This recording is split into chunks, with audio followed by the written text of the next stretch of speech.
In our last video, we looked at the Soldiers Monument in Pine Grove Park, and I told you there was a couple other things I wanted to look at, and we'll cover those in this video. The first one is the old waterworks that was in the park, or I should say what was left of the old waterworks.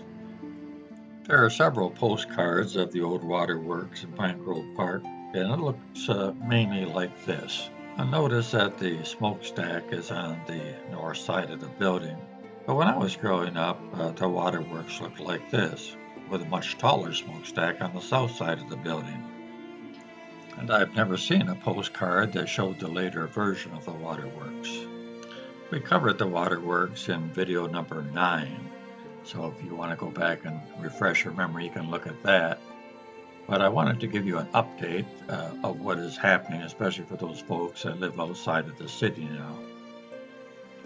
Most of the younger generation today remember the waterworks looking like this, which is basically not the waterworks at all. The only part of the waterworks that was left was the first floor, which you can't see from the side of the deck. But from this side, you can see what the old waterworks used to look like. And if you really want to see what it looked like, go back to video number 9. And there's a short video clip on there that shows the rear of the waterworks. In February 1951, the City Commission met to discuss demolishing the top floors of the ancient structure, then capping the remainder of the building with a concrete deck to provide a partially enclosed observation deck at a total cost of $81,000. But they couldn't agree on whether to go ahead with the remodeling as planned, or whether to scrap the idea for an enclosed section on the deck and substitute a completely open observation deck, which of course is what they eventually went with. And of course they put benches on there for comfort. You watch the freighters go by. They even had one of those binoculars where you put a quarter in and you can see the freighters close up. From the riverside, the observation deck, or the overlook, however you want to call it, looked like this. And you can see where the windows and doors have been boarded up. Keep in mind, all of this on that lower level was built in 1872. And you can also see that above the windows, as we zoom in here, it looks decorative above the windows.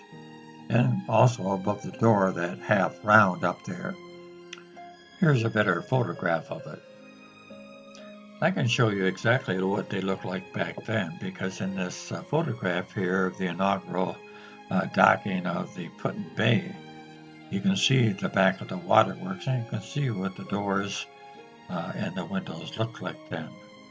And these doors and windows were almost always open, even in the wintertime, because that was where the boiler room was, and it was quite hot in there. I know this because my grandfather worked there, and sometimes we take his supper down at night for him to eat, and you could drive right down to the back of the waterworks and pull right up by the door, but you had to go down a steep hill. There's a short video clip of that drive down there in video number 9 if you want to take a look at that. And here's a photograph of that the ship, the Put-in Bay, docked at the waterworks. Since we're at this location, there was another ship that docked here in 1961 that caused quite a stir. And that was the USS Sablefish, a submarine that was going to be on training exercises docked behind the waterworks. The commander, Ken Carroll, was honored at the Elks at a luncheon, and the ship was opened up to an open house for the city of Port Huron, and many people took advantage of that, as you can see in this photograph here. In this photograph, which is a personal photograph, I'm not sure who to give credit to, but it gives a wide-angle view of the crowd and the ship itself. All right, back to the deck. And many young people enjoyed that deck, mainly for the dances. They had everything from platter hops to square dancing on the deck. Some teachers even used it to have field trips. Here's a group from the Jefferson School, and they're on their observation deck to watch the largest freighter On the Great Lakes sailed by to start another season, the 1,000-foot Stuart J. Court. The caption says it was a majestic sight in the bright sunlight on an early spring day.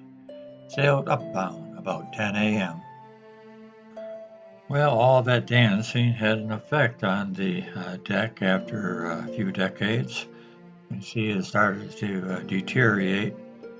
And the part you couldn't see also was deteriorating, and that's the part that used to be the old waterworks underneath. And this is what it looked like under the deck. Here the caption reads, "An interior wall of the old water plant has partially collapsed." And the caption on this photograph, in this particular article, says, "Crumbling from within."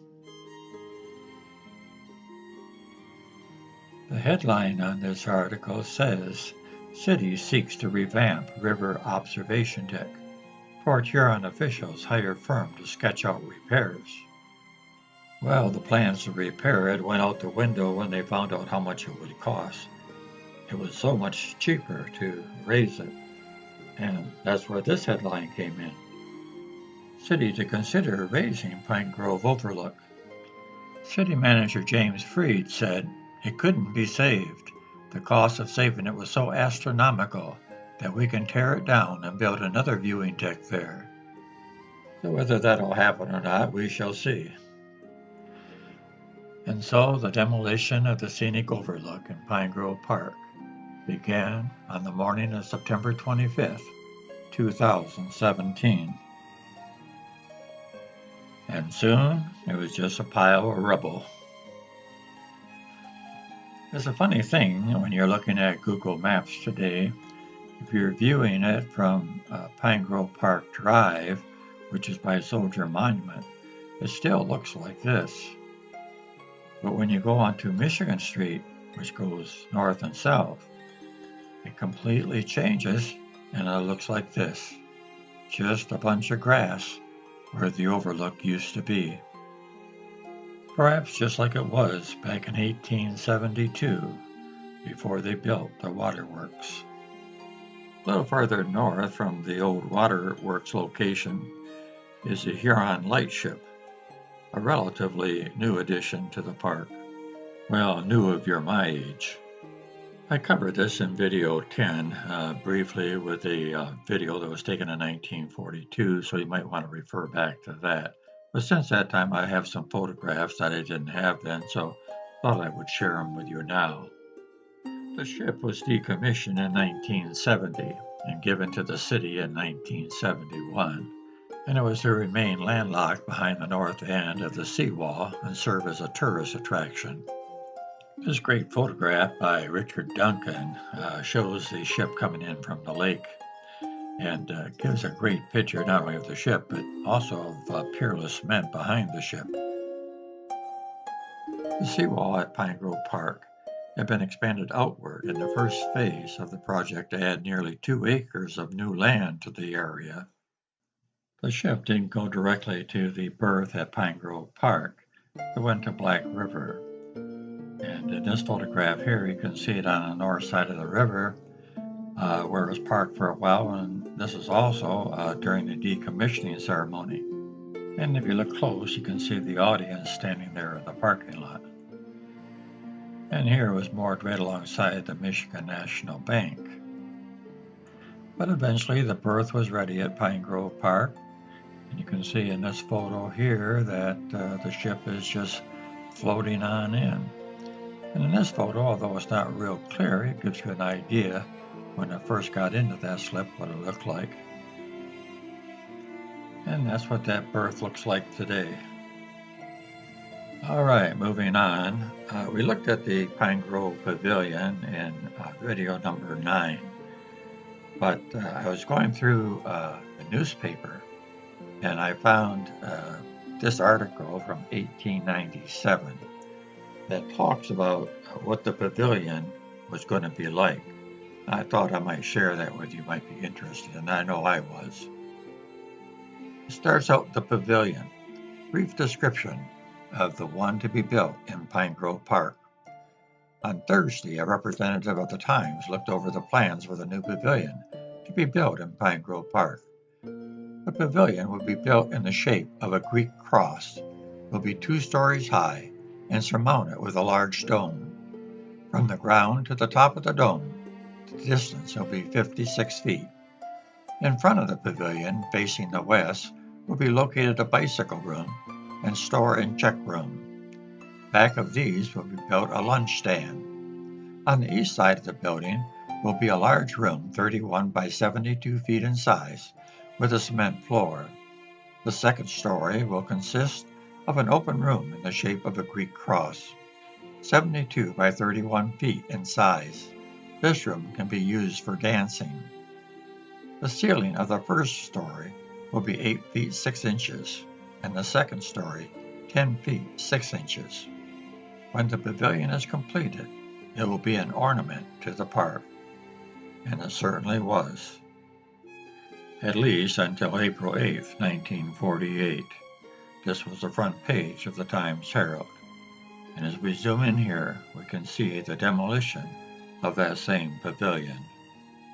The caption on these photos says this: "The heavy dome of Pine Grove Park Bandstand crumbles and plunges through the roof of the structure in defiance of workmen's attempts to remove the dome by toppling it over the side. As the cable around the dome at roof level tightens under the pull of a power wrench, the dome disintegrates in a cloud of dust." Dale Wade, who started demolition work on the 50-year-old bandstand Wednesday, paid the city $457 to do the job and get the salvageable materials. City Manager Walter Willman will present plans for a new band shell to the City Commission April 12th. And the first concert in that new band shell was July 17, 1948. The caption on this photograph reads, "Workmen finish pouring the concrete floor of the Pine Grove Park band shell as work on the structure is rushed toward completion for the Blue Water Festival activities. The shell will be inaugurated at 8:30 p.m. today. Finishing touches, including painting, will be put on the band shell next week. The shell replaced a dilapidated 50-year-old bandstand. The bandstand's supporting pillars are incorporated in the new structure." In 1975, the band shell at Pine Grove Park was torn down as a part of a $1 million improvement and renovation project for the park. One other thing that's no longer at the park. All right, one more thing before we leave this area. I want to look at the Westcott mailboats again. We covered it in video number 10. And if you haven't looked at that, you should, because I had a short video clip of the Pine Grove Park back in 1942, what it looked like, and the waterworks, along with the Westcott mailboat. But since that time, I've got some photographs I didn't have back then, so I thought I would show those to you as well. In this photograph here, you can see them loading mail, or more likely laundry, on the mailboat. And you can see the location in regards to the Pine Grove Park. It's at the very north end of it, and you can see the water line shorefront of the Pine Grove Park as you go up toward the top of the picture. And at the very top, you can see the smokestack from the waterworks. I thought as I show you these new photos, I would tell you a story. And this story was originally told by John Brown in one of his columns. The title being "Meeting with Tugboat Tessie Rekindles Boyhood Dreams." He says, "When I was a boy, we used to spend endless hours at Pine Grove Park watching the old J.W. Westcott Company mailboat deliver mail to the passing freighters. Stories were told of a young girl who years before delivered mail in a rowboat to the freighters as they passed Port Huron on the St. Clair River. We all wanted to deliver the mail in that boat. It was such a thrill to watch the mailboat pull up alongside those lake giants. The young girl became a legend for me and many of my boyhood friends." He says, "Several months ago I was covering a court case when I met Ruth Birch of Marysville. Birch began telling me of her 93-year-old aunt, Teresa Teffer Thomas O'Connor, formerly of Port Huron, and who's lived in Long Beach, California since 1956. They call her Tugboat Tessie," Birch said. They say she used to take the mail out to the freighters in a rowboat. I couldn't believe what I was hearing. It was like a click of a trigger. Was I back in Pine Grove Park dreaming again? Well, the dream became a reality because he actually met Tessie in Port Huron. Tessie's father operated the former R.P. Thompson Tug Company at the foot of Butler Street, now Grand River Avenue. He graduated from Port Huron High School in 1912. A year earlier, Tessie O'Connor became the first woman licensed as a tugboat pilot on the Great Lakes. I was in awe as I listened to O'Connor. She turned back the pages of Port Huron history for me as she took a nostalgic stroll through her past. I was the girl in the rowboat, O'Connor said. Even before my husband and I were married, we used to deliver the mail to the freighters. When I went with him, he used to say to me that if I didn't give him a kiss, I would have to walk home. He courted me on a bicycle and in a rowboat. We had a great life together. They were married 58 years before her husband died. Her memory was keen, dates and times were exact, her eyes sparkled as she took Ford and me back to the time of her youth. The only transportation in this town was your own 2 feet, the streetcar, horse and buggy, or your bicycle. Oh, I had a pair of wooden wheel roller skates too, she said. One of O'Connor's most memorable experiences occurred the day of the Great Storm, November 9, 1913, when 19 ships and 250 sailors were lost on Lake Huron, Superior, and Michigan. O'Connor, accompanied by several newsmen, headed out on the tug Sport for the mouth of Lake Huron, where the 504 Charles Price was sinking. On that day, tugboat Tessie became part of Great Lakes history. Using my 4x5-inch plate camera, I took a picture of the Price. I sold that picture for $5 to the Marine Review, a monthly magazine. That picture has been used in every marine magazine that has ever been printed since, O'Connor said. And he ends by saying, "Thank you, Tessie O'Connor, for bringing me yesterday home to us." I don't have a picture of Tess in her rowboat, but I'd imagine it's very much like this one here. Join us in our next video and we'll see what there is to see.